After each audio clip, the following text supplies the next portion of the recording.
इंदिरा गांधी से लेकर सोनिया गांधी तक से शरद पवार कैसे कैसे पंगे ले चुके हैं। पवार ने क्यों छोड़ दी थी Congress party?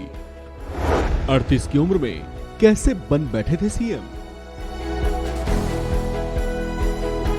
Nationalist Congress party या एनसीपी के मुखिया शरद पवार ने घोषणा कर दी है कि वे अब पार्टी के अध्यक्ष नहीं रहना चाहते। लिहाजा उन्होंने अचानक एनसीपी अध्यक्ष पद से इस्तीफा देने का ऐलान कर सबको चौंका दिया है।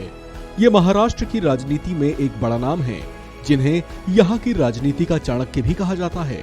सक्रिय राजनीति में लगभग 6 दशक जितना लंबा अनुभव रखने वाले शरद पवार साल 1967 में महज 27 साल की उम्र में ही चुनाव जीत विधायक बन गए थे। उस दौर में राजनीति में एक बड़ा नाम रहे यशवंतराव चव्हाण शरद पवार के राजनीतिक मार्गदर्शक की भूमिका में रहे। शुरू में राजनीति के गुर भी उन्हीं से सीखे। सियासत में उनके शुरुआती संरक्षक तत्कालीन दिग्गज नेता यशवंतराव चव्हाण ही थे।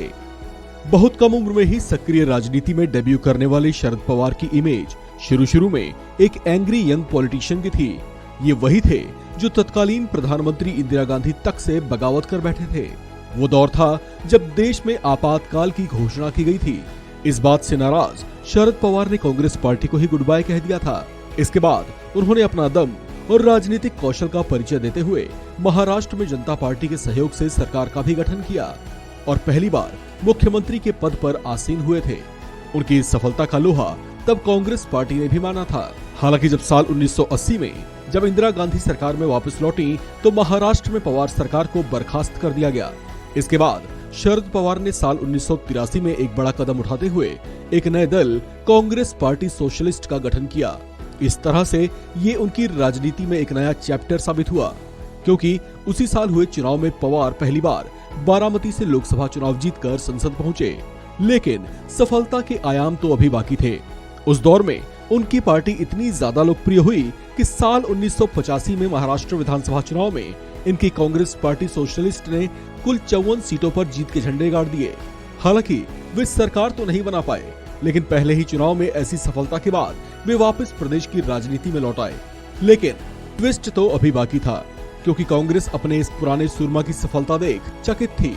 इसी वजह से साल 1987 में राजीव गांधी सरकार ने पवार को वापस कांग्रेस में आने का निमंत्रण दिया, जिसे उन्होंने स्वीकार भी किया और इस तरह से महाराष्ट्र के तत्कालीन सीएम रहे शंकरराव चव्हाण की जगह उन्हें मुख्यमंत्री बना दिया गया। तीसरी बार वे साल 1990 में सीएम बनाए गए।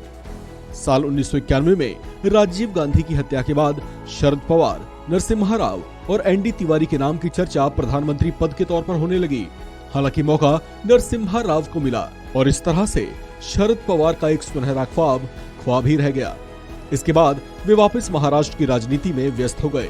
लेकिन अंदाज में बगावत रखने वाले शरद पवार का कांग्रेस से दूसरी बार मोहभंग हुआ साल 1998 में, जब वे पीएन संगमा और तारिक अनवर की आवाज में आवाज मिलाकर सोनिया गांधी के कांग्रेस नेतृत्व पर सवाल खड़े करने लगे। मुद्दा बना उनका विदेशी मूल का होना। लिहाजा कार्रवाई हुई और उन्हें पार्टी से निष्कासित कर दिया गया। उसके बाद अस्तित्व में आई शरद पवार की एनसीपी या नेशनलिस्ट कांग्रेस पार्टी, जो आगे तक कांग्रेस के साथ सहयोगी की भूमिका में ही रही। इस खबर में फिलहाल इतना ही। बाकी अपडेट्स के लिए बने रहिए वन इंडिया हिंदी के साथ।